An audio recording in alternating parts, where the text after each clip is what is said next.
ನಮಸ್ಕಾರ, ನೀವು ನೋಡುತ್ತಿರುವುದು ರಾಯಚೂರು ನ್ಯೂಸ್ 007ಗೆ ಸ್ವಾಗತ. ಜನ್ಮದಿನವನ್ನು ಸಮಾಜ ಸೇವೆಯ ಮೂಲಕ ಅರ್ಥಪೂರ್ಣವಾಗಿ ಆಚರಿಸಿಕೊಂಡ ಯುವ ನಾಯಕ ಆದರ್ಶ್ ನಾಯಕ್. ಹೀಗೆ ಇರಲಿ ಹರ್ಷ ಹರ್ಷ, ಬಾಳಿನ ದೀಪ ನಿನ್ನ ನಗು, ದೇವರ ರೂಪ ನಿನ್ನೆ ಮಗು, ನಗುತ್ತಾ ನಗುತ್ತಾ. ಸಾಮಾಜಿಕ ಹೋರಾಟಗಾರರು, ಯುವ ನಾಯಕರು ಹಾಗೂ ಸಮಾಜಮುಖಿ ಕಾರ್ಯಗಳ ಮೂಲಕ ಜನಮನ ಗೆದ್ದಿರುವ ಆದರ್ಶ್ ನಾಯಕ್ ಅವರು ತಮ್ಮ ಜನ್ಮದಿನವನ್ನು ಯಾವುದೇ ಆಡಂಬರ ವೈಭವವಿಲ್ಲದೆ ಸಮಾಜ ಸೇವೆಯ ಮೂಲಕ ಅರ್ಥಪೂರ್ಣವಾಗಿ ಆಚರಿಸಿಕೊಂಡರು. ಜನ್ಮದಿನದ ಅಂಗವಾಗಿ ತಮ್ಮ ಆತ್ಮೀಯ ಸ್ನೇಹಿತರು, ಹಿತೈಷಿಗಳು ಹಾಗೂ ಯುವಕರೊಂದಿಗೆ ದೇವದುರ್ಗ ಸಾರ್ವಜನಿಕ ಸರ್ಕಾರಿ ಆಸ್ಪತ್ರೆಗೆ ಭೇಟಿ ನೀಡಿ ಚಿಕಿತ್ಸೆ ಪಡೆಯುತ್ತಿರುವ ಬಡ ಹಾಗೂ ನಿರ್ಗತಿಕ ರೋಗಿಗಳಿಗೆ ಹಣ್ಣು ಹಂಪಲು ವಿತರಿಸಿದರು. ಈ ವೇಳೆ ರೋಗಿಗಳ ಆರೋಗ್ಯ ವಿಚಾರಿಸಿ ಶೀಘ್ರ ಗುಣಮುಖರಾಗುವಂತೆ ಹಾರೈಸಿದರು.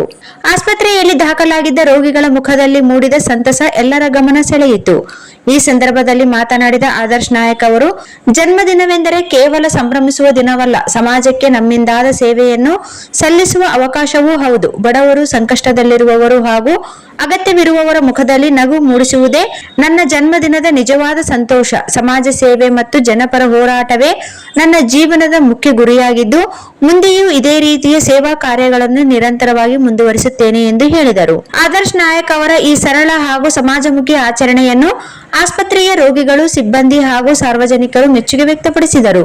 ಯುವ ನಾಯಕನಾಗಿ ಸಮಾಜಕ್ಕೆ ಉತ್ತಮ ಸಂದೇಶ ನೀಡಿರುವ ಅವರ ನಡೆ ಎಲ್ಲರಿಂದಲೂ ಪ್ರಶಂಸೆಗೆ ಪಾತ್ರವಾಯಿತು.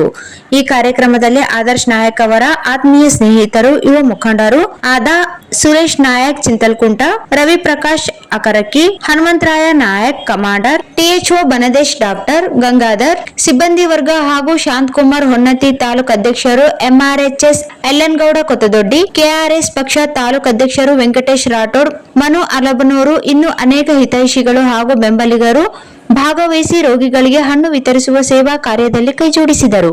ಆಡಂಬರದ ಆಚರಣೆಗಿಂತ ಸಮಾಜ ಸೇವೆಯೇ ಶ್ರೇಷ್ಠ ಎಂಬ ಸಂದೇಶವನ್ನು ತಮ್ಮ ಜನ್ಮದಿನದ ಮೂಲಕ ಸಾರಿದ ಆದರ್ಶ ನಾಯಕ್ ಅವರ ಈ ಕಾರ್ಯ ಸಾರ್ವಜನಿಕ ವಲಯದಲ್ಲಿ ಮೆಚ್ಚುಗೆಗೆ ಪಾತ್ರವಾಗಿದೆ. ಇದೇ ಸಂದರ್ಭದಲ್ಲಿ ದೇವದುರ್ಗಕ್ಕೆ ಆಗಮಿಸಿದ ನಟ ಹಾಗೂ ಚಿಂತಕರಾದ ಕನ್ನಡ ಚಲನಚಿತ್ರದ ನಟರಾದ ಚೇತನ್ ಅವರು ಸಹ ತಮ್ಮ ಆತ್ಮೀಯರಾದ ಆದರ್ಶ್ ನಾಯಕ್ ಅವರಿಗೆ ಹುಟ್ಟುಹಬ್ಬದ ಶುಭಾಶಯಗಳು ತಿಳಿಸಿ ಸನ್ಮಾನಿಸಿದರು. ಬಾಳಿನ ದೀಪ ನಿನ್ನ ನಗು, ದೇವರ ರೂಪ ನಿನ್ನೆ ಮಗು, ನಗುತ್ತಾ ನಗುತ್ತಾ.